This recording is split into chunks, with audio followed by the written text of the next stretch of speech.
Hello, Bonnie here, pouring some wisdom into your day. I have my question that I am pondering, which today I chose to be what is happening in other countries or other industries that I am sort of oblivious to and think that isn't going to happen to me. And so, one of the things that I've been thinking about is more on the positive, optimistic side, and not necessarily that like this isn't ever going to happen to me, but how is this going to happen to me and how can I sort of capitalize on it? How can I use it and be an early adopter? Spoiler alert, I am not an early adopter. I'm not even a late adopter. I'm like well into everyone else has already accepted this. I will begrudgingly jump on board. And sort of that curve of like new tech adoption, if you know what I'm talking about. It's essentially a standardized curve. I'm way over here. And so right now, as I'm sure you're aware, various very intelligent people are talking about and experimenting with AI in all of its various forms. And I am a dance teacher. And so I physically go to a dance class and I instruct the kids how to dance and they do what I say. It's pretty much the whole thing. And so I'm trying to see how I can make AI part of my industry, and it's not as clear as some of the other ones. So I can see quite easily how any sort of digital content creation can be assisted by an AI.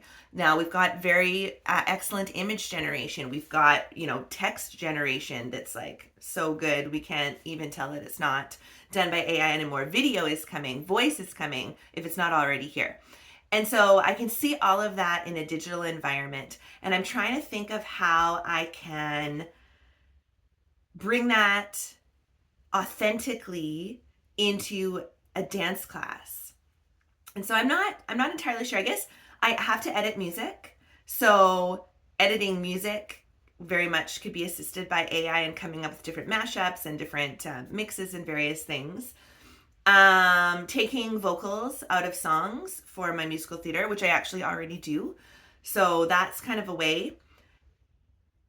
I guess you'll be able to like type in some prompts, put in a song, and an AI will be able to dance for you. And you could then theoretically use that choreography and give that to real people. But that I like that kind of process of creating something. But what might be really interesting is various fitness programs. Oh, I know. This is exactly how I need it. Because what I'm lacking right now, I have lots of ideas. I have lots of exercises. I have lots of different styles of dance. I don't have really intimate anatomy, injury knowledge. I have like basics. And rehab. I don't have a great, I'm not a physiotherapist. That's what a physiotherapist does. And so having an AI assist me, if I could plug in the dancer's injuries or previous injury history, and when I look at them, where their flexibility needs are, their mobility, their strength needs are, and they could help me come up with an exercise plan to address some of those issues. That takes me a really, really long time to research what the injury is, what they've told me the injury is, which exercises are going to be the best, which ones we want to stay away from, all of that kind of stuff. That would be a very interesting use of an AI assistant. I need to figure out how to find that. If anyone knows and can just send it my way, that would be great. That would probably be the most helpful for me. The other thing that would be really helpful is in like overall class planning. So the year plan, what are the goals for the year, and then the backwards planning of the exercises that will get to those goals. That also takes a considerable amount of time, and being able to plug in what the goals are and have the AI put into a calendar, okay, well, these are the skills that you need to work on up till then. That would be huge. I bet teachers would really appreciate that too in their classroom planning. Ooh, and if they can also take into the emotional needs of the kids, because we're approaching Halloween, and kids get crazy at Halloween, and that affects your class planning. And if I remember for next week, which I hope that I will plan just all fun and games, because then I won't be frustrated with the lack of energy and participation because the kids are excited about Halloween. Like, I need to just go with the emotions instead of like putting my micromanaging, you need to learn this skill today, onto them. That's another thing. I don't know if AI can help me with that, but that would also be very helpful. The other one that I was trying to think of sort of industries that are AI resilient. But then I was listening to a podcast about, that's kind of the wrong way to think about it. That's a very like scarcity mindset to think about it. And in the long arc of history, tech adoption progresses us forward and drives us towards abundance and is like a net benefit. That is until the AI runs away and then we get into dystopia. But like in the history that we can look at, it's been a positive for everyone. It makes things cheaper and it makes the lower portion, the poorer portion, quality of life go up. Like just if you look at how tech has been adopted.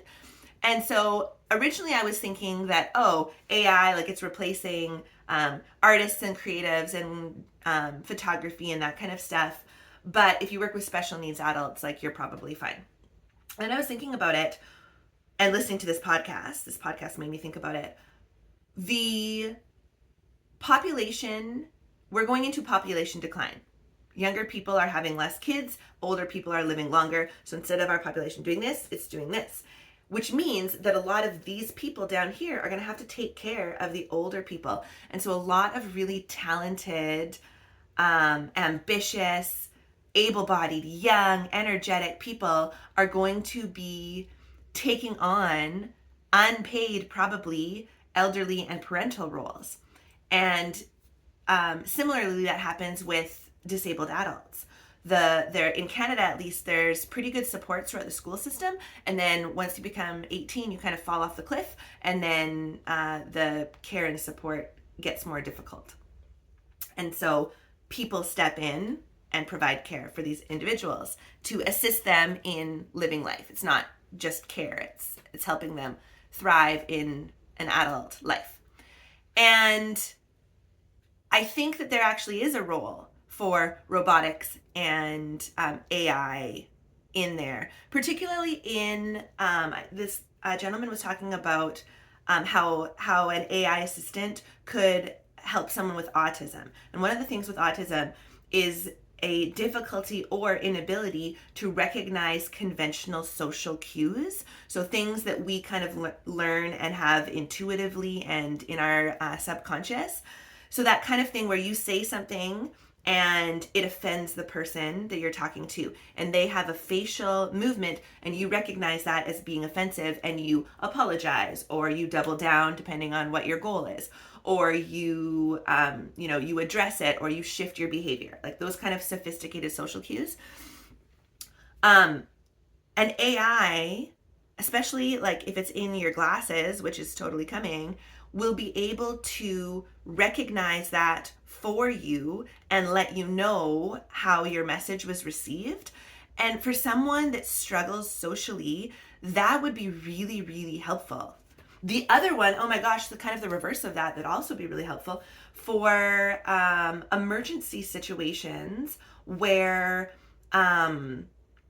the police officers or the emergency room nurses who are dealing with this individual have to make a split decision, and it's really difficult to know if they are on drugs or if they have various special needs, or like there's like, some of the things can present similarly, and when you make the wrong choice, it can have pretty drastic consequences. Like an AI would be able to do that really fast and really help you assess the emergency situation. Ooh, isn't that interesting? So I'm more on the optimist. How can we best use this? Like, let's make everything really good, really fast.